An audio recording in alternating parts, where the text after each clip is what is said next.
All right, hey, what's up everybody? It's a Monday morning. Got a new product I was gonna share with everyone.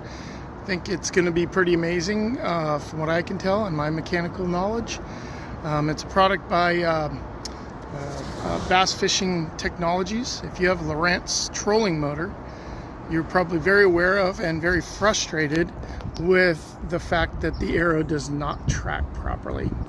Lowerance has tried to fix that problem very poorly done, and it's unfortunate because it's a great company, but this company here has come up with a fix that I believe is going to work, and had a few friends that did it, and it's kind of flying under the radar, so I thought I'd bring it to you guys' attention. So RB Bass is all about educating, not just about fishing, but also about products like this. So I want to share it with you guys. So I'm going to turn my camera around here, and then we'll go through the process of installing it, and I'll show you a couple things. All right. So real quick, I'm getting ready to put it on. There's the company name. There's the phone number, Bass Fishing Electronics. It's not a cheap product, but it's, I believe, worth it. At first I was a little concerned. I didn't think it would be worth it. Here's some of the product that comes in the kit, or the product that does come in the kit, I should say. And but after getting it, I'm really glad that I did. At first I thought I could make it myself. It's pretty simple technology, but after doing a little bit of research, the cost to make it would actually be more than what they're selling it for. So they provide you with tools, great instructions. Also, you can go on their website and they have a video instruction, but I'm going to give you one too. And I'm going to install it here on my Lowerance Ghost trolling motor.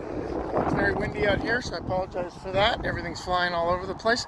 But the first thing you're going to notice is that the arrow on the Lowerance now is exposed to the environment. This new product comes with a enclosed area on this new cap, and yeah, and that's going to enclose the area because when you put the new arrow on, it will be in direct contact, whereas the old one is not. So I will show you guys that too as I go.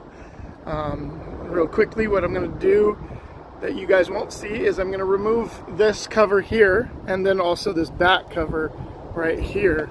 That's all in the instructions. Pretty simple to do, a lot of screws, and then I'll be back to show you what that looks like when it's apart and the next steps.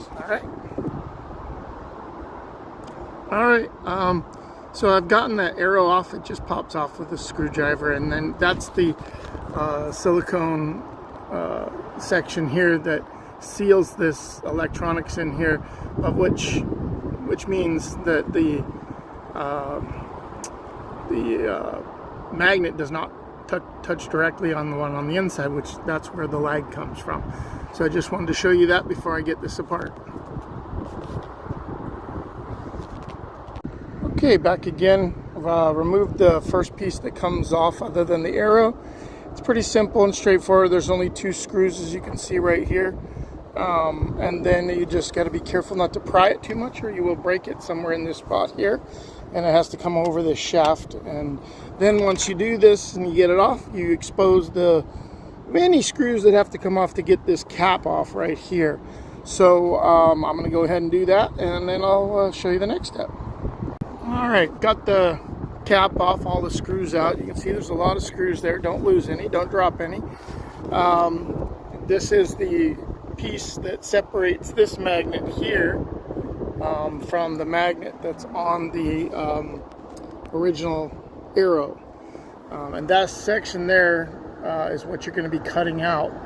Now this is obviously what Lowerance is trying to accomplish here, is to make sure that these electronics don't get any water, which is, they're doing a great job there. But as I said before, the problem is that little area there between makes it enough to cause a drag, and the arrow will not track straight when making small movements. And for those of you who are using pan optics or active target, any of the forward-facing sonar, this absolutely puts you at a major disadvantage. You can't see your bait if you're chasing your bait a lot. So And for those of you who don't like forward-facing sonar, that probably doesn't matter to you at all. However, it does if you're casting at a target or heading towards a target and you use that arrow on your trolling motor. Anyways, I will now go ahead and cut this center section out with a very sharp razor blade, trying not to cut my finger off or do any damage to myself, but that'll be yet to be seen. And then go ahead and finish putting this back on and put the cap on, and then I'll show you the next thing, and then get to installing the new arrow.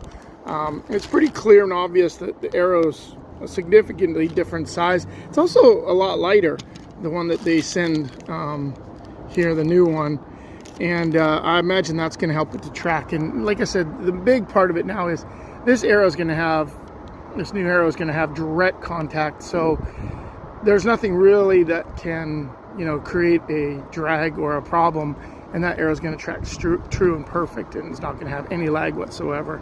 Great job by this company, by the way. All right, I'll be back again. Okay, everyone. So here's the new arrow cover on and in place, and you'll see the cutout right here so that the magnet touches, and then it goes on right like that, and should line up, make sure it does line up with your head of your trolling motor armature down below there, and it's obviously going to line up here too when placing it on. So just a little information, my kit, the ends how it's my luck, came with this new component, and the magnet was glued in the incorrect position. So my arrow was pointing down here. And me, not thinking very well, I started tearing apart my whole trolling motor to check the belt timing and make sure that my belt timing was correct, and ripping off all my electronics. Right here, the boards that are behind right here. Don't do that. So the simple fix, after I stopped myself when I got too far, was to just simply take the magnet out of the new arrow, and the glue just pops free if you just kind of pry in there and then get it out. And then you can go ahead and re-epoxy it in correctly. You just place the magnet into the correct spot behind here without the arrow on, and put your glue inside the plastic arrow, and then slide it back on, pushing the magnet up inside where it belongs, like you can see up in there. And at that point you will have corrected the problem, because you can fix the timing right there. I got far enough that you could see the two arrows that are inside the two gears where the belt drive is, to realize that those two arrows are lined up, so it probably wasn't the trolling motor issue. But so that's just a little tip when installing this kit. You may possibly run into the same issue if you have the same luck as I do,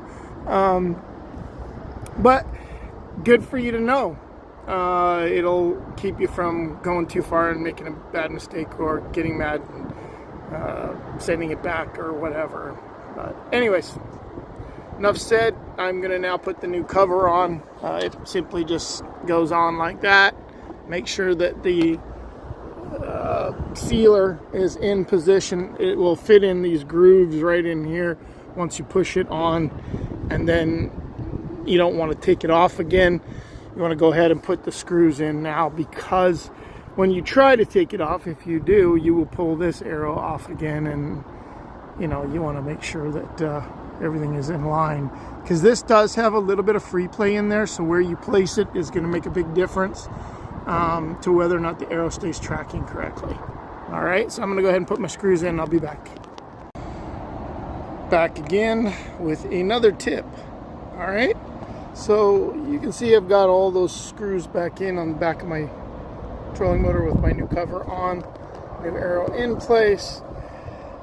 Couple things, don't be impatient with this, even though there's a lot of screws. Don't go using, say, this tool to do it, you may do damage, or may not, but probably will, as I can testify to. Whereas this screw right back here might be stripped, so on my brand new cover. So I'm just going to tell you, take your time, use the tool provided, use a hand tool, maybe it's a little bit easier, and just don't be impatient. Also look carefully at it. It's easy to over tighten them and you can actually break things. It's also easy to make them too loose. You want to see that the seam in here, there's a seam that you will see. You want to see that seam close up as the screw tightens, and look across this, all of the screws. Also, another really big tip is if you look across the screws right in here, there's any screw that you have under tightened will have a gap. You'll see a gap in there. And then just, snug it up till that gap is gone. I did notice that on a couple of mine. It's hard to feel it because you're going into plastic. So take your time with that, like I said, and you'll do a great job and you won't do something stupid like I did. All right? Good tip. First time I've done one, and typical mistake. All right, just put this cover, the secondary cover that covers the screws, on. Wanted to give you another tip. There is little grooves in here. The reason why this spreads open, you want to, this here section, as it actually spreads. You can see that I've got no groove there and groove up here. And if you put the screws in too soon, what you'll find is this won't click into position. And you'll see there's a little gap right there. If you can see it in the picture, I don't know. That's where it locks itself in. So, if you get that first one in right, like I did, and then try to put the screw in too soon and don't click that into position, it's not going to click in and you're going to break it. So take the screw back out that I did wrong here, and then go ahead and click it in and put the screw back in, and then you'll be finished this job. All right, I'll be back again here with to sum up the install and to go from there. Thanks. All right, so here's the final product and my summary of this install. I started this install at o'clock, and it is now 1:23. I did run into a few issues with the install, as I said, with the magnet not being glued into the correct position from Bass Fishing Electronics. Can't give them a thumbs up at this point in regards to that. Obviously I let them know with the issue, and they didn't really have much to say other than glad you fixed the problem. Didn't offer me anything or anything like that, which a little disappointing. I would have thought they would have said, hey, like, give you a discount on your next purchase or something for the headache. But it's all complete. I did test it. I put the trolling motor down, tested it. It definitely seems to run really true now. No lag, no hesitation. As I watch the arrow follow this section of my trolling motor, it tracked perfect, like right on the money. So I'm extremely happy with it at this point, as far as the correction to the actual problem that Lowerance has. We will see how it fares though out on the water, because honestly this is only part of the thing. So my next video will probably be an on the water test. I'll either put 1 or 2 days on it first before I do the video, or if I feel really confident on that first day's testing that everything worked right and I'm happy with it, I will let you guys know how that went. But otherwise, very, very good product for the most part, other than that one problem that I ran into. I hope these tips help you. I hope you, if you have a Lowerance Ghost trolling motor, that you take the suggestion of getting this product. It's not a cheap product. It's like $279 to your door. But like I said, I think it's worth it, other than the mistake they made, and I'm sure they're not making that on every single one. So I don't think it's something that you need to be overly concerned with. at this point. But yeah, I think it's something that it's a game changer for you if you're using forward-facing sonar. If you've got a Lowerance Ghost, this is definitely something you have to put on your boat to correct this problem. So hope this helps you guys. We'll talk again soon. Look for my review of on the water test. Thanks.